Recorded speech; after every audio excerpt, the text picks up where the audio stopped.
Daniel Defoe, Robinson Crusoe, Part 123.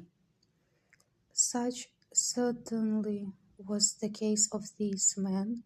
of whom I could not so much as see room to suppose any were saved. Nothing could make it rational so much as to wish or expect that they didn't all perish there, except the possibility only of their being taken up by another ship in company,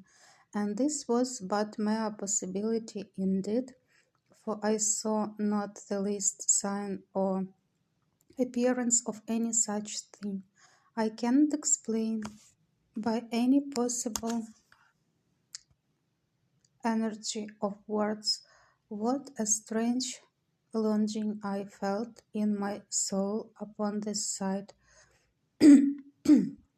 breaking out sometimes thus. Oh, that there had been but one or two, nay, or but one soul saved out of this ship, to have escaped to do me, that I might but have had one companion, one fellow creature, to have spoken to me, and to have conversed with. In all the time of my solitary life, I never felt so earnest, so strong a desire after the society of my fellow creatures, or so deep a regret at the want of it. There are some secret springs in the affections which,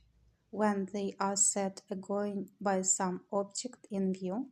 or though not in view, yet rendered present to the mind by the power of imagination, that motion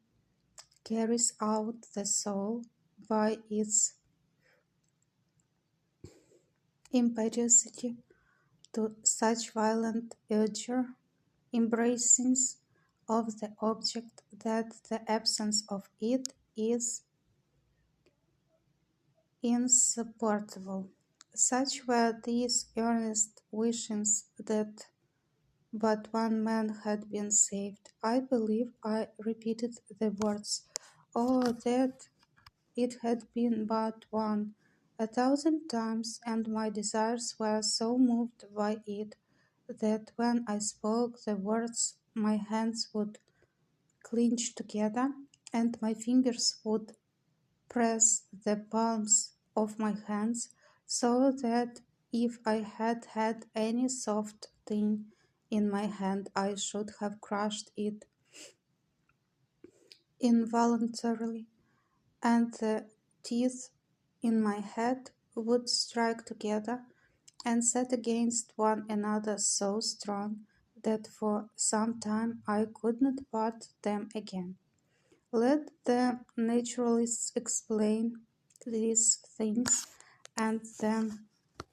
reason and manner of them. All I can do is to describe the fact which was even surprising to me when I found it, though I knew not from whence it proceeded. It was doubtless the effect of ardent wishes and of strong ideas formed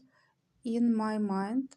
realizing the comfort which the conversation of one of my fellow Christians would have been to me. But it was not to be either their fate or mine, or both